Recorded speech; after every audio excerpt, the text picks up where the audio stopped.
Assalamualaikum warahmatullahi wabarakatuh. Ada banyak manusia yang sibuk mengejar dunia, namun pada akhirnya menjadi golongan orang yang merugi. Allah Subhanahu wa Ta'ala memperingatkan dalam Al-Quran, dan Rasulullah Shallallahu Alaihi Wasallam menjelaskan dalam hadis tentang ciri-ciri mereka. Sebelum lanjut, sempatkan menulis salawat di kolom komentar. Insya Allah akan menjadi bukti kecintaan kita kepada Nabi Muhammad Sallallahu Alaihi Wasallam dan akan mendapatkan syafaat darinya di yaumul kiamah kelak. Amin ya robbal alamin. Jangan lupa tekan tombol like dan subscribe-nya untuk mendukung channel dakwah ini dalam menyebarkan syiar Islam. Sahabat Cakapedia yang dirahmati Allah, dalam video ini kita akan membahas 7 golongan orang yang merugi di dunia dan di akhirat, beserta dalil dan penjelasan hikmah di baliknya. Semoga kita bisa mengambil pelajaran agar terhindar dari kerugian yang nyata. Tonton sampai habis agar tidak sesat. Saudaraku yang dirahmati Allah, setiap manusia pasti ingin bahagia, sukses dan selamat. Namun tidak semua orang benar-benar meraih keberuntungan. Ada golongan manusia yang justru dikatakan Allah sebagai orang-orang yang merugi, baik di dunia maupun di akhirat. Siapa sajakah mereka? Mari kita simak bersama agar kita bisa mengambil pelajaran dan tidak termasuk ke dalam golongan orang yang merugi. 1. Orang yang kufur kepada Allah. Kata kufur berasal dari bahasa Arab kafaro, yang berarti menutupi atau menolak. Dalam istilah syariat, kufur berarti menolak kebenaran Allah Subhanahu wa Ta'ala, menolak keesaannya dan enggan tunduk kepadanya. Kufur bisa terjadi dengan banyak bentuk. Kufur i'tiqad, kufur keyakinan, menolak keberadaan Allah atau meyakini adanya Tuhan selain Allah. Kufur amal atau perbuatan, menolak perintah Allah dengan perbuatan yang jelas-jelas melawan syariat. Dan kufur nikmat, ini yang paling banyak terjadi di zaman sekarang. Tidak mensyukuri nikmat Allah, bahkan menganggap nikmat itu berasal dari dirinya sendiri, bukan dari Allah. Orang yang kufur kepada Allah sebenarnya merugi sejak di dunia. Allah Subhanahu wa Ta'ala menjelaskan bahwa mereka kehilangan ketenangan hati meski tampak memiliki segalanya. Allah berfirman, "Dan barang siapa berpaling dari peringatanku, maka sesungguhnya baginya penghidupan yang sempit, dan kami akan menghimpunkannya pada hari kiamat dalam keadaan buta." Quran Surah Toha ayat 124. Orang kafir bisa jadi terlihat kaya, sukses, dan berkuasa, namun hatinya hampa dari ketentraman. Ia selalu merasa sesah, cemas, resah, gelisah, dan tidak memiliki arah hidup yang jelas.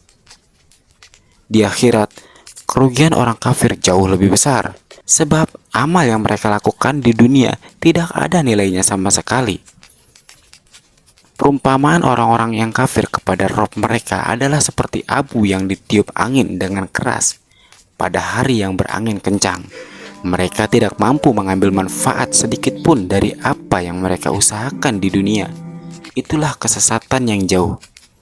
Semua kebaikan duniawi mereka, baik sedekah, kebaikan sosial, prestasi, tidak bernilai di sisi Allah karena tidak didasari dengan iman. Di akhirat kelak, orang kafir akan berbondong-bondong membawa pahala sebesar gunung. Namun, pahala itu akan menjadi debu yang berterbangan dan tidak ada nilainya sama sekali. Itulah karena mereka tidak beriman kepada Allah. Allah menegaskan dalam Quran Surah Al-Mulk ayat 6. Dan bagi orang-orang yang kufur kepada Rabb mereka, azab Jahannam, dan itulah seburuk-buruk tempat kembali. Azab yang mereka dapatkan adalah kekal di neraka, tanpa ada jalan keluar, tanpa pertolongan, dan tanpa keringanan. 2. Orang yang sibuk dengan dunia namun lalai dari akhirat. Dunia dalam Islam bukanlah sesuatu yang buruk. Bahkan Allah menyebut dunia sebagai ladang untuk beramal. Dunia adalah ladang untuk akhirat. Artinya, dunia menjadi tempat kita menanam amal kebaikan yang hasilnya akan kita petik di akhirat. Namun, yang jadi masalah saat ini, ketika cinta dunia menguasai hati manusia hingga melalaikan mereka dari tujuan sebenarnya, beribadah kepada Allah dan mempersiapkan bekal akhirat. Allah telah memperingatkan tentang kesibukan manusia dengan urusan dunia yang melalaikan akhirat. Allah berfirman dalam surat At-Takasur ayat 1 dan 2. Bermegah-megahan telah melalaikan kalian sampai kalian masuk ke dalam kubur. Ayat ini menjelaskan bahwa manusia sering tenggelam dalam kesibukan mengejar dunia dan mengejar harta, jabatan, popularitas hingga melupakan kematian dan bekal menuju akhirat. Allah berfirman dalam surah lain, "Hai orang-orang yang beriman, janganlah harta-harta kalian dan anak-anak kalian melalaikan kalian dari mengingat Allah. Barang siapa berbuat demikian, maka mereka itulah orang-orang yang merugi." Quran Surah Al-Munafiqun ayat 9. Ayat ini menegaskan bahwa harta dan anak, dua hal duniawi yang sering menyita perhatian, bisa menjadi sebab kelalaian jika tidak diiringi dengan iman dan ketaatan. Kerugian orang yang lalai di akhirat ialah hidup hanya untuk dunia yang fana. Semua tenaga, pikiran, dan waktu habis untuk mengejar materi, mengejar duniawi. Padahal dunia sangatlah singkat. Rasulullah Shallallahu Alaihi Wasallam bersabda, "Tidaklah dunia dibanding akhirat melainkan seperti seseorang yang mencelupkan jarinya ke laut, maka lihatlah apa yang didapatkannya." Hadis riwayat Muslim. Diibaratkan, andai kata dunia dan akhirat seperti air, maka nilai dunia hanyalah seujung jari kalian yang kalian celupkan di laut, sedangkan akhirat adalah lautan itu sendiri yang sangat luas tiada batas. Hati menjadi keras karena terlalu sibuk dengan dunia. Hati lupa mengingat Allah, zikir terasa berat, sholat ditunda bahkan diabaikan. Membaca Al-Quran dianggap tidak penting, tapi lebih memilih gadget dan scrolling media sosial. Menyesal ketika ajal datang. Orang yang sibuk dengan dunia baru sadar ketika maut menjemput, seperti yang dijelaskan dalam Quran Surah Al-Mu'minun ayat 99-100. Hingga apabila datang kematian kepada salah seorang dari mereka, ia berkata, "Ya Tuhanku, kembalikanlah aku ke dunia agar aku berbuat amal yang soleh terhadap apa yang telah aku tinggalkan." Tetapi permintaan itu tidak akan pernah dikabulkan. Amal terhapus dan sia-sia. Semua pencapaian dunia seperti harta, pangkat, dan popularitas tidak bisa menolong di akhirat, kecuali jika dipergunakan di jalan Allah. Islam tidak melarang umatnya untuk bekerja, berusaha, mencari nafkah, dan menikmati dunia. Namun ingat, dunia hanyalah sarana, bukan tujuan. Rasulullah Shallallahu Alaihi Wasallam bersabda, "Sebaik-baik harta yang baik adalah untuk orang yang soleh." Hadis riwayat Ahmad. Artinya, harta dunia boleh kita miliki, tetapi harus digunakan untuk kebaikan, bukan melalaikan ibadah dan menjauhkan kita dari Allah. 3. Orang yang mendustakan ayat-ayat Allah. Mendustakan ayat-ayat Allah berarti menolak, mengingkari, dan tidak mau beriman terhadap kebenaran yang diturunkan Allah, baik berupa Al-Quran, ayat kauniyah, ataupun syariat Islam. Mereka bukan sekedar tidak tahu ataupun tidak mau mencari tahu, melainkan mereka tahu kebenaran namun menolaknya dengan sombong. Inilah sifat kaum kafir, musyrik, dan munafik sepanjang sejarah. Banyaknya ayat yang mengecam orang yang mendustakan ayat-ayat Allah, seperti di Quran Surah Al-Baqarah ayat 39. Adapun orang-orang yang kafir dan mendustakan ayat-ayat Kami, mereka itulah penghuni neraka, mereka kekal di dalamnya. Allah menegaskan bahwa mendustakan ayatnya adalah sebab kekal di neraka. Dalam Quran Surah Al-An'am ayat 33 dijelaskan, Sesungguhnya kami mengetahui bahwa apa yang mereka katakan itu menyedihkan hatimu. Maka sesungguhnya mereka bukan mendustakanmu, wahai Muhammad. Akan tetapi orang-orang yang zalim itu mengingkari ayat-ayat Allah. Mereka mengetahui Nabi Muhammad benar, tapi karena kesombongan mereka, mereka menolak keberadaan Al-Quran. Quran Surah Al-Mutaffifin ayat 10-12 Allah berfirman, celakalah pada hari itu bagi orang-orang yang mendustakan, yaitu orang-orang yang mendustakan hari pembalasan, dan tidak ada yang mendustakannya kecuali setiap orang yang melampaui batas lagi berdosa. Mendustakan ayat-ayat Allah berkaitan erat dengan mendustakan hari akhir. Sombong terhadap kebenaran, mereka tidak mau tunduk kepada wahyu Allah meski tahu kebenarannya. Meremehkan Al-Quran, mereka menganggap Al-Quran hanyalah dongeng atau ciptaan manusia, bahkan menganggap Nabi Muhammad sebagai penyihir.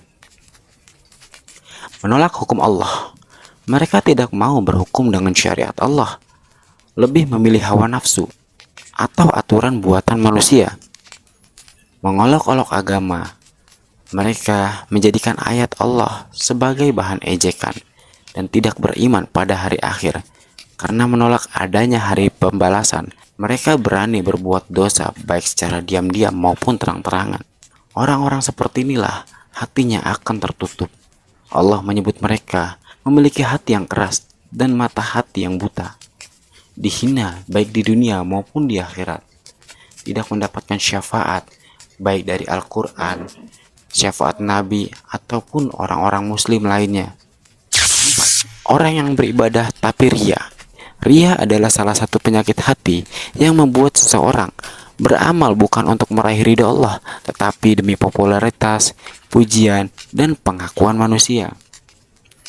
Ria termasuk dalam kategori syirik kecil atau syirik asghar karena seseorang telah menyekutukan Allah dengan menjadikan makhluk sebagai tujuan ibadahnya. Rasulullah Shallallahu Alaihi Wasallam bersabda, sesungguhnya yang paling aku khawatirkan atas kalian adalah syirik kecil. Kemudian para sahabat bertanya, apakah syirik kecil itu wahai Rasul? Beliau kemudian menjawab, ria. Hadis riwayat Ahmad. Artinya, amal ibadah yang seharusnya murni untuk Allah ternodai karena dimaksudkan untuk manusia. Dalam Quran Surah Al-Ma'un ayat 4-6, maka celakalah orang-orang yang sholat, yaitu orang-orang yang lalai dari sholatnya, yang berbuat ria. Orang yang sholat tapi tujuannya bukan untuk Allah, melainkan untuk manusia, digolongkan sebagai orang-orang yang celaka. Dalam Quran Surah Al-Baqarah ayat 264, Allah berfirman, hai orang-orang yang beriman, janganlah kamu menghilangkan pahala sedekahmu dengan menyebut-nyebutnya atau menyakiti perasaan si penerima, seperti orang yang menafkahkan hartanya karena ria kepada manusia, dan dia tidak beriman kepada Allah dan hari kemudian. 5. Orang yang menzalimi orang lain. Rasulullah bersabda, tahukah kalian siapakah orang-orang yang bangkrut? Sesungguhnya orang yang bangkrut dari umatku adalah orang yang datang pada hari kiamat dengan membawa sholat, puasa, zakat. Namun dia juga datang dengan membawa dosa, mencaci orang lain, memfitnah, memakan harta orang lain, menumpahkan darah, dan memukul orang lain. Maka kebaikan orang itu diberikan kepada orang yang dizalimi. Jika habis, dosa orang yang dizalimi akan ditimpakan kepadanya, lalu ia dilemparkan ke neraka. Hadis riwayat Muslim. Zalim terhadap manusia adalah melakukan perbuatan yang merugikan, menyakiti atau merampas hak orang lain, baik dengan ucapan, tindakan maupun kekuasaan. Rasulullah Shallallahu Alaihi Wasallam bersabda, kezaliman itu adalah kegelapan pada hari kiamat. Hadis riwayat Bukhari dan Muslim. Maksudnya, orang yang zalim akan datang di akhirat dengan kegelapan yang menutupi dirinya, sehingga sulit mendapatkan cahaya dan keselamatan. Quran Surah An-Nahl ayat 90, Allah berfirman, sesungguhnya Allah menyuruh kamu berlaku adil, berbuat kebajikan, dan memberi kepada kaum kerabat, dan Allah melarang dari perbuatan keji, kemungkaran, dan kezaliman. Dia memberi pengajaran kepadamu agar kamu dapat mengambil pelajaran.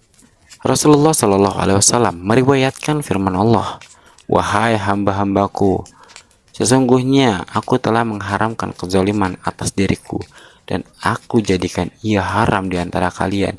Maka janganlah kalian saling menzalimi." Hadis Qudsi, hadis riwayat Muslim. Orang yang menggadaikan akhirat demi kesenangan dunia. Menggadaikan akhirat demi dunia adalah keadaan orang yang lebih memilih kesenangan sesaat di dunia dengan mengorbankan kebahagiaan abadi di akhirat. Mereka tahu ada perintah Allah dan ancamannya, tetapi mereka melanggarnya demi hawa nafsu, harta, jabatan, atau popularitas. Dengan kata lain, mereka menukar sesuatu yang kekal dengan sesuatu yang fana. Quran Surah Al-Baqarah ayat 86, Allah berfirman, "Mereka itulah orang-orang yang membeli kehidupan dunia dengan kehidupan akhirat. Maka tidak akan diringankan siksa mereka dan mereka tidak akan ditolong." Hadis Rasulullah Shallallahu Alaihi Wasallam, "Demi Allah, bukanlah kefakiran yang aku takutkan menimpa kalian, tetapi yang aku takutkan tatkala dunia dibentangkan untuk kalian sebagaimana dibentangkan bagi orang-orang sebelum kalian. Lalu kalian berlomba-lomba dalam meraihnya sebagaimana mereka berlomba-lomba. Lalu dunia itu membinasakan kalian sebagaimana ia membinasakan mereka." Hadis riwayat Bukhari dan Muslim. Orang yang menjual agamanya untuk keuntungan dunia. Orang yang menjual agamanya adalah mereka yang mengorbankan prinsip agama, iman, dan ketaatan kepada Allah demi mendapatkan keuntungan dunia, seperti harta, jabatan, kekuasaan, atau popularitas. Mereka rela menghalalkan yang haram, meninggalkan yang wajib, bahkan menipu umat dengan menggunakan nama agama untuk kepentingan pribadi.